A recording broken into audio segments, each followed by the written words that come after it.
Assalamualaikum warahmatullahi wabarakatuh. Hello everyone, I am Sausan Fauziyyah, IPS 2019, with students ID 1905060. I will explain about Newton's law. Newton's law is a law about motion by Sir Isaac Newton. Before we talk about Newton's law, we're gonna talk about force first. Force is an interaction between two bodies or between a body and its environment. That's why we always refer to the force that one body exerts on a second body. Or we can say that force is a push or a pull. Examples of forces in biology is forces on animal activity. Like aircraft, birds have to generate two forces to fly. The first, known as lift, counteracts the downward pull of Earth's gravity.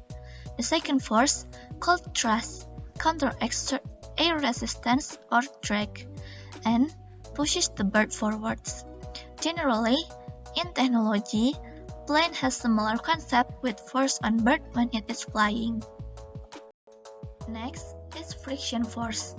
The contact force between two bodies can always be represented in terms of a normal force perpendicular to the surface of contact and a friction force parallel to the surface. Example of friction in biology is human's fingerprint that is useful for improving detection of small vibrations and to add friction for better grip. Another example is gecko's leg that has grip to help it when climbing. In technology and engineering, for example, the type of shoes will have different design based on their purpose. For example, ice skating shoes to prevent falling on the ice, micro spikes for flattened terrain, crampon for icy slopes and climbs, and snowshoes for powdery or deep snows. Also, car tires have different design in order to offer good traction in a wide variety of conditions. Next is free body diagram. Free body diagrams are essential to help identify the relevant forces. A free body diagram is a diagram showing the chosen body itself, free of its surroundings, with vectors drawn to show the magnitudes and directions of all the forces applied to the body by the various other bodies that interact with it. Example of free body diagrams in math or physics is when we draw every element or force that acts on the object.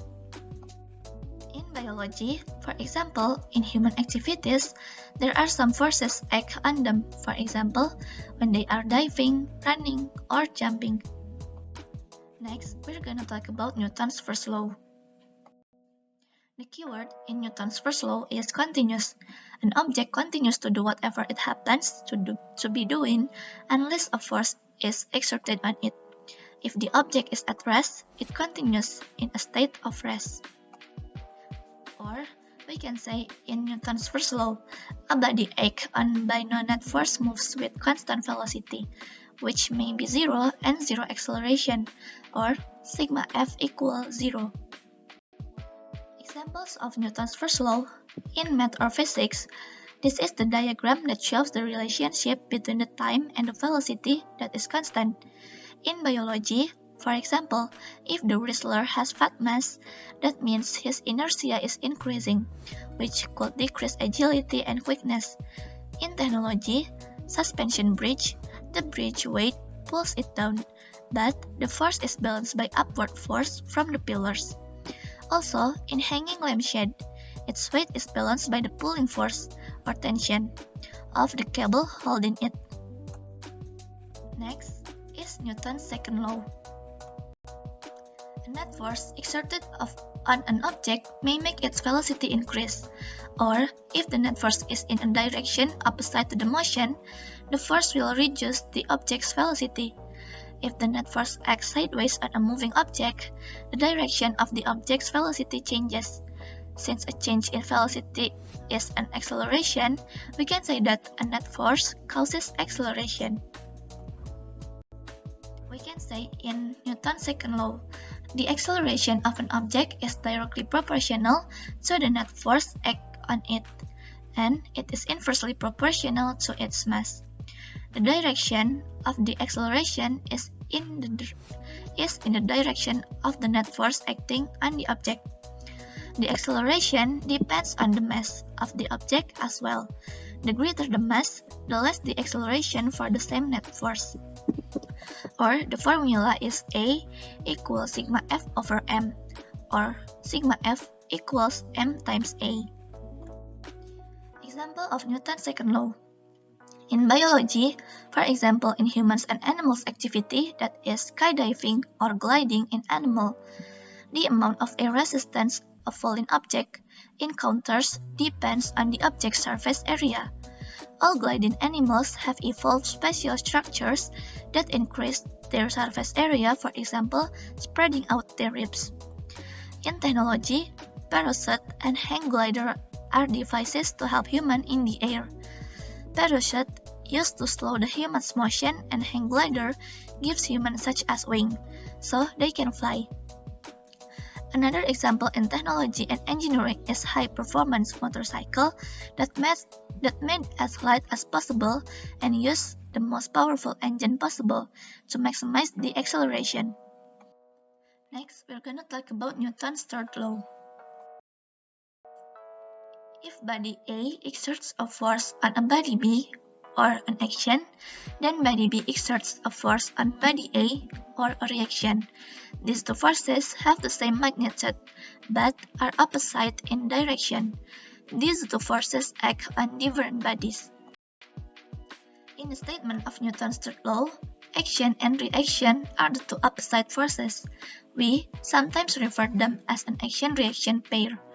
We often say simply that the forces are equal and opposite, meaning that they have equal magnitudes and opposite directions, or the formula is Fa to B equal minus Fb to A.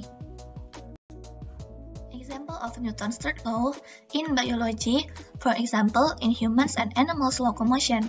When the birds flap the wings downward, it will lift the bird upward. And when the squid pushes the tentacles backward, it will make the squid goes forward. And in human, when we walk, we push the ground backward with our foot that make us move forward. For technology, for example is canoe boat. When we push the pedal, the canoe will move forward. And the last one is one of the example of technology that use Newton's law is water rocket. It can show the implication of all Newton's laws. First, for Newton's first law, before lift-off, the rocket's enormous weight, the result of gravity pulling it down toward Earth, is balanced by the upward force of the launcher, so it remains stationary. For the Newton's second law, boost in the battle by air pressure creates thrust, propelling the rocket forward. For Newton's third law, the thrust that pushes the rocket forward is a reaction to the water pushing backward. I think that's all from me. Thanks for your attention. I'm sorry if there are some mistakes. Wassalamualaikum warahmatullahi wabarakatuh.